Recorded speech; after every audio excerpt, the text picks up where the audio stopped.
প্রিয় দর্শক শ্রোতা, আসসালামু আলাইকুম। গিয়েছিলাম রাজবাড়ী জেলার কালুখালী উপজেলার কালিকাপুর ইউনিয়নে একটি ইতিহাসের সন্ধানে। হ্যাঁ প্রিয় দর্শক, এমন একটি জমিদার সম্পর্কে জানব যার ছিল অঢেল সম্পত্তি, যার ছিল সুবিশাল অট্টালিকা। হ্যাঁ প্রিয় দর্শক, তারই কিছু অংশ আমরা দেখতে পাচ্ছি এখন। সুপ্রশস্ত এই বাউন্ডারিগুলো দেখুন আপনারা। ইতিহাসের কালের সাক্ষী হয়ে আজও দণ্ডায়মান এই বিল্ডিংটা।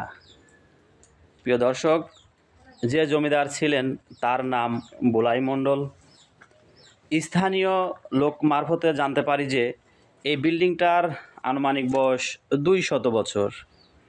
প্রিয় বন্ধুরা দেখুন, মানুষ চলে যায়, বিল্ডিং ক্ষয় হয়ে যায়, ইতিহাসের পাতায় লেখা থাকে কিছু কিছু বিশেষ গুরুত্বপূর্ণ মানুষদের নাম ঠিকানা। তেমনি রাজবাড়ী জেলার কালুখালী উপজেলার মধ্যে অবস্থিত কালিকাপুর ইউনিয়নে এই গোপালপুর গ্রামে ছিল একজন জমিদার, যার নাম ছিল বুলাই মণ্ডল। প্রিয় দর্শক, অত্র অঞ্চলের সমস্ত জমির খাজনা দিতে হতো তার কাছে।